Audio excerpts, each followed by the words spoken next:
បាទសួស្តីបងប្អូនទាំងអស់គ្នាយើងជួបគ្នាសារជាថ្មីម្ដងទៀតហើយថ្ងៃនេះដែរខ្ញុំបាទមានកិរិយាសព្ទមួយចំនួនដើម្បីប្រើប្រាស់ប្រចាំថ្ងៃ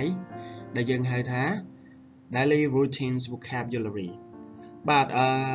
កិរិយាសព្ទទាំងអស់នេះគឺមានសារៈប្រយោជន៍មែនទែនសម្រាប់អ្នកដែលគាត់ទើបតែចាប់ផ្ដើមរៀនភាសាអង់គ្លេសដើម្បីយកទៅប្រើប្រាស់នៅក្នុងការនិយាយប្រចាំថ្ងៃកុំឲ្យខុសបាទអញ្ចឹងដើម្បីកុំឲ្យខាតពេលវេលាយូរយើងទៅមើលនៅកិរិយាសព្ទទី1ទាំងអស់គ្នាបាទអញ្ចឹងកិរិយាសព្ទទី1គឺ get up ប្រែថាក្រោកពីគេងបាទក្រោកពីគេងឥឡូវយើងមើលទៅហោ I get up in the morning at 6 o'clock បាទខ្ញុំក្រោកពីគេងនៅពេលព្រឹកម៉ោង6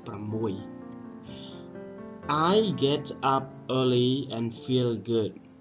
ខ្ញុំងើបពីគេងលឿនឬក៏ក្រោកពីគេងលឿនហើយមានអារម្មណ៍ល្អ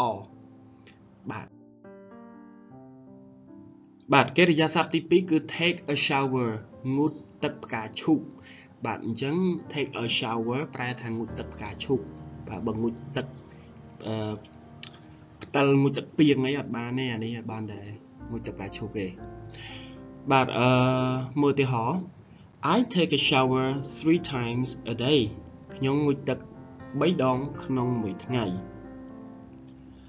I take a shower in the bathroom ខ្ញុំងូតទឹកនៅក្នុងបន្ទប់ទឹកអូខេបាទ brush teeth ប្រែថាដុសធ្មេញ brush teeth បាទ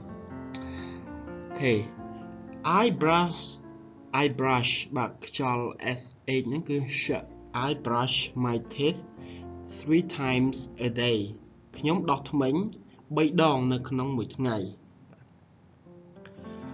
I brush my teeth before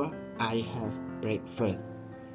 I brush my teeth before I have breakfast ខ្ញុំដុសធ្មេញរបស់ខ្ញុំមុនពេលស្រស់ស្រូបអាហារពេលព្រឹកshave ប្រែថាកោរបាទកោរ He shaves his beard every morning គាត់កោរពុកចង្កា every morning បាទរាល់ពេលព្រឹកគាត់កោរពុកចង្ការបស់គាត់រាល់ពេលព្រឹក My father shaves his beard and mustache every 2 daysមានន័យថាពុករបស់ខ្ញុំគាត់កោរពុកចង្កានិងពុកមាត់របស់គាត់ហ្នឹងរៀងរាល់2ថ្ងៃម្ដងបាទអញ្ចឹង beard នេះគឺពុកចង្កា mustache នេះគឺពុកមាត់អូខេបាទ shave get dressed ប្រែថាស្លៀកពាក់ My little brother gets dressed by himself បាទអូនប្រុសតូចរបស់ខ្ញុំឬក៏អូនប្រុសពៅរបស់ខ្ញុំគាត់ស្លៀកពាក់ដោយខ្លួនគាត់ Okay Please go get dressed now We're leaving in 5 minutes បាទសូមទៅស្លៀកពាក់ឥឡូវហ្នឹងទៅយើងនឹងចាកចេញក្នុងរយៈពេល5នាទីទៀតបាទ get dressed put on makeup ប្រែថាតុបតែងមុខបាទតុបតែងមុខដូចជាលាបក្រែមលាបម្សៅលាប sunscreen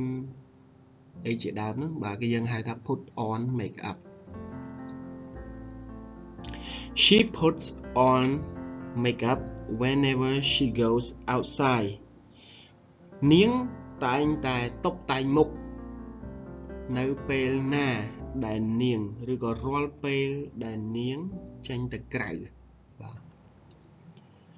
My mom puts on makeup when she attends the wedding ប្រែថាម៉ាក់របស់ខ្ញុំគាត់តែងតែធ្វើមុខបាទតុបតែងមុខនៅពេលដែលគាត់ចូលពិធីរៀបការបាទគាត់ចូលរួមពិធីមង្គលការអូខេ make the bed make the bed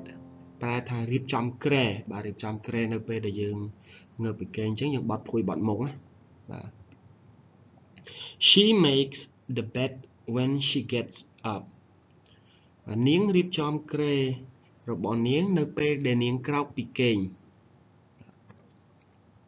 My mom makes my bed sometimes បាទប្រែថាម៉ាក់របស់ខ្ញុំជួនកាលគាត់រៀបចំគ្រែឲ្យខ្ញុំបាទឬក៏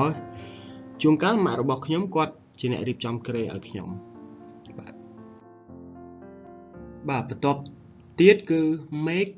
breakfast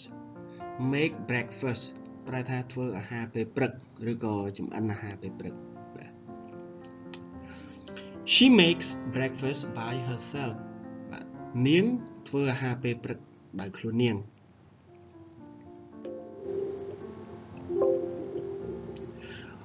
What would you like for me to make breakfast for you តើអ្នកចង់ឲ្យខ្ញុំនឹងធ្វើម្ហូបឬក៏ធ្វើអាហារពេលព្រឹកអីសម្រាប់អ្នកធ្វើអីឲ្យអ្នកញ៉ាំអញ្ចឹងណាបាទ What would you like for me to make breakfast for you តើអ្នកចង់ឲ្យខ្ញុំធ្វើអាហារពេលព្រឹកអ្វីសម្រាប់អ្នកបាទអញ្ចឹងខ្ញុំសូមអរគុណចំពោះការយកចិត្តទុកដាក់ស្ដាប់របស់លោកអ្នកពីដើមរហូតដល់ចប់ហើយសង្ឃឹមថា clear ទាំងអស់នេះនឹងជួយលោកអ្នកឲ្យកាន់តែប្រសើរឡើងនៅក្នុងការសន្ទនាប្រចាំថ្ងៃជាពិសេសគឺយើងត្រូវការប្រើប្រាស់ឬអនុវត្តវាប្រចាំថ្ងៃផងដែរដើម្បីឲ្យការសន្ទនារបស់យើងកាន់តែល្អប្រសើរបាទអញ្ចឹងខ្ញុំសូមអរគុណហើយកុំភ្លេចជួយ subscribe ដើម្បីវីដេអូបន្តផងដែរបាទអរគុណ